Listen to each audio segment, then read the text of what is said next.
আরে মা, বউ, তোমরা কই বেড়াইতে চাইতেছো? আমার তো কিছুই বললা না। আমি চলে যাচ্ছি, আমি আর এই বাসায় থাকবো না। হয়তো তোমার মা থাকবে, না হলে আমি থাকবো।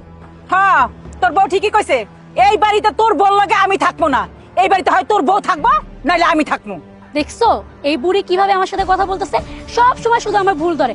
এত ভুল ধরে তো আমি আর এই বাসায় থাকতে পারবো না, তাই না? মানে কি, আমি তো কিছুই বুঝতে পারতেছি না। তোমরা কি আমার লগে নাটক করতেছো? হ্যাঁ, সারাদিন অফিস থেকে এসে কি তোমাদের নাটক দেখবো? তোমার মাকে কি তুমি চিনো না যে কেমন বজ্জাত মহিলা? আমি তো তরকারি রান্না করলে একটু লবণ বেশি হতেই পারে, তার জন্য আমাকে বলে তুই এত লবণ দিছস। লবণ বেশি দিলে বলে লবণ বেশি হয়ে গেছে, লবণ কম দিলে আবার বলে কম হয়ে গেছে। তাহলে আমি কোথায় যাব তুমিই বলো তো? বাজাবাজি করবো না কি করবো ক বাবা? তোর বউ তরকারি রান্ধে, তরকারির ভিতরে এত লবণ দিয়ে দেয়, তরকারিটা মুখ হেলার মতো কোনো ক্ষমতা থাকে না। জানি আমি সব কিছু হয় এই ডাইনি হিংসামি করে হিংসামি কইরা। যেন আমি যেন এরকম খাবার যদি অত্যাচার করে, তাহলে আমি যেন এই বাড়িতে না থাকি, ও একলা যেন আরামে এই বাড়িতে থাকতে পারে। হেল লেগে খাবারে লবণ বেশি করে দিয়ে দেয়। শোন বাবা, আমি যদি ওর তরকারিতে লবণ কম দিতে কই, তাহলে কি করে জানোস? এত কম লবণ দেয় যে তরকারিটা যেন মুখে না লন যায়। আরে আমি কই বৌমা, তুমি কি রান্ধো? একটু ভালো করে রান্ধো। আমার পোলাটা চাকরি করে, তুমি যদি এমন করে রান্ধো আমি মুখে লইতে পারি না, তাহলে আমার পোলাটা কি খাইতে পারে? হেডি কইলেই কয় আমরা রান্ধা, আমরা রান্দা খান। আচ্ছা বাজান, তুই এখানে কথা কর যে আমি যদি রান্দা খাই, তাহলে আমি ওরে বিয়ে করে আনছি কিল লিগা? চেহারা দেখানোর লিগা?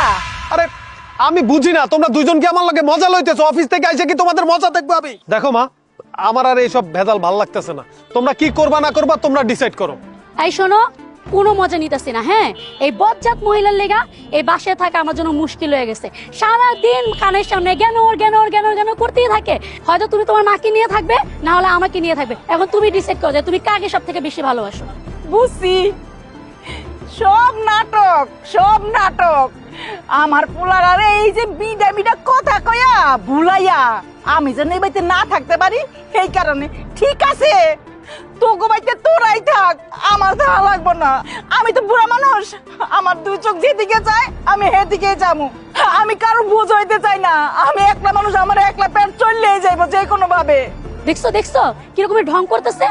ছেলের সামনে আসলে কান্না একবার ঢইলা ঢইলা পড়ে। খালি ওনার একলাই চোখের পানি আছে, আমার চোখের পানি নেই, তাই না? হয়েছে, তোমরা দুইজন একটু থামো। তোমরা দুইজন একটু থামো, আমার মাথাটা পাগল হয়ে যাইতেছে। অফিসের কথা শুনতে হয়, বসের কথা শুনতে হয়, টাকা পয়সা, সংসার কিভাবে চলবে, বাঁচা ভাড়া কিভাবে দেবো, কিভাবে কি করতে হবে, সব চাপ আমার মাথায়। আর তোমরা দুইজন তো বাসায় বসে বসে খাও। তোমাদের গায়ে চর্বি ধরে গেছে, এই জন্য তোমরা বোঝো না পুরুষের কত কষ্ট, পুরুষ বাইরে কত কষ্ট করে। আমি কোন পক্ষে যাবো কও মা? আমি তো তোমারে ভালোবাসি, তুমি ছাড়া আমার কে আছে? তুমি তো আমার জান্নাত। আমি তোমারে বুঝাইতে পারি নাই। আর এই যে আমার বউ, সে আরেক ঢঙ্গি। সে ভাবে যে আমি তারে ভালোবাসি না, আমি আমার বউরে ভালোবাসি। আরে বউয়ের ভালোবাসা বউয়ের কাছে, মায়ের ভালোবাসা মায়ের কাছে।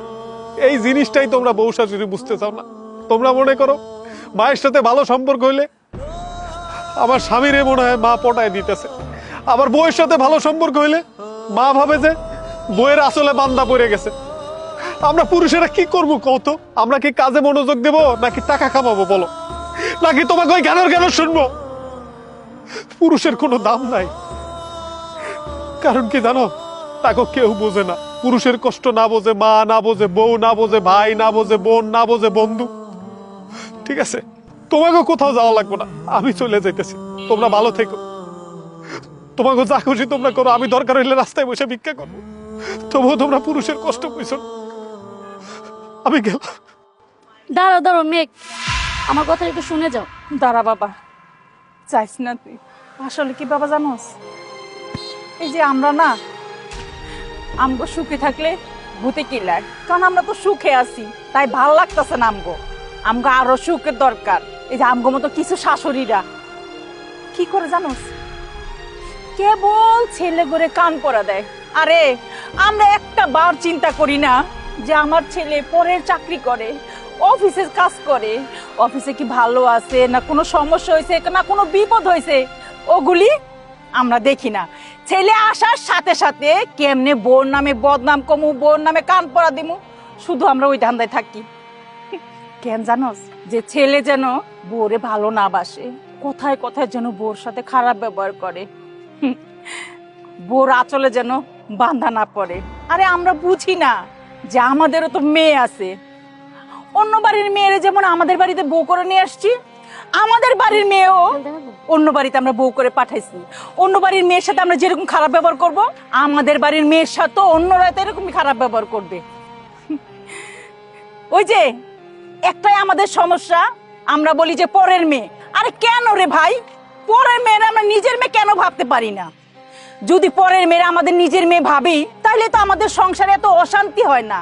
আমাদের সংসারটা সুখে শান্তিতে আমরা থাকতে পারি, আমাদের সংসারটা সুখের সংসার হয়ে যায়। মারে, আমি অনেক বড় ভুল করছি মা। কথায় কথায় তোর সাথে খারাপ ব্যবহার করছি, তোর গাইল মন্দ করছি, আমার ছেলের কাছে যা না তাই বলছি। তুই আমারে মাফ করে দে মা, কারণ আমি তো তোর মা। আমি আজ থেকে তোকে কথা দিচ্ছি, আমি আজ থেকে আমার মেয়ে ভাববো, ছেলের বউ না। কারণ ছেলের বউ ভাবলে তো এটাতে দোষ ধরবো, ওইটাতে দোষ ধরবো, আর যদি মেয়ে ভাবি তাহলে তার কোনো কিছুতেই দোষ ধরবো না। আমি একটা জিনিস ভুলে গেছি, এক জায়গায় যদি 10টা পাতিল থাকে, একটু ঠোকরাঠুকরি হইবই।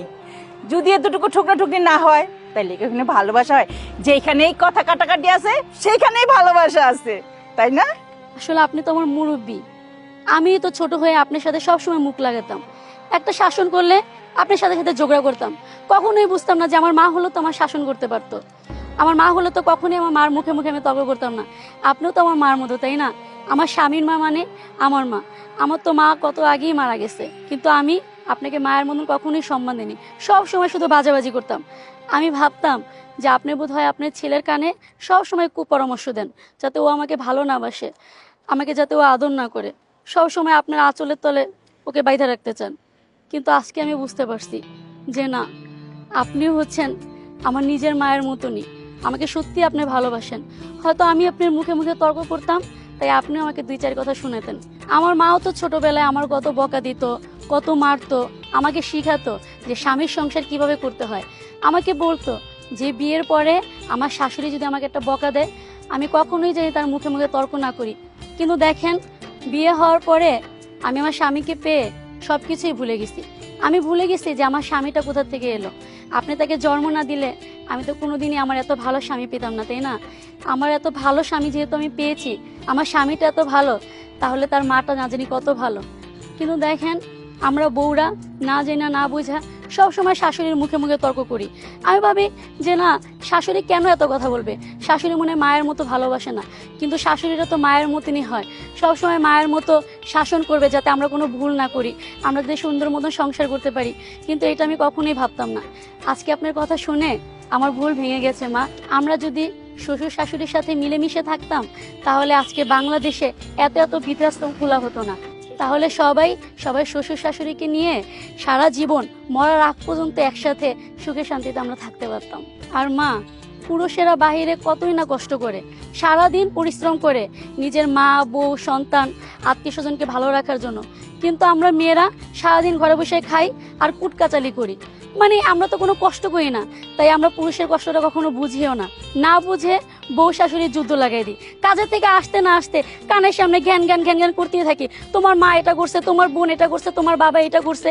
আসলে এইটা করা আমাদের কারোই উচিত না, কারণ আমরা পুরুষকে এত পরিমাণে নির্যাতন করি, তারা একটা সময় কি হয়, হয়তো বাসা থেকে চলে যায়, না হলে পাগল হয়ে যায়।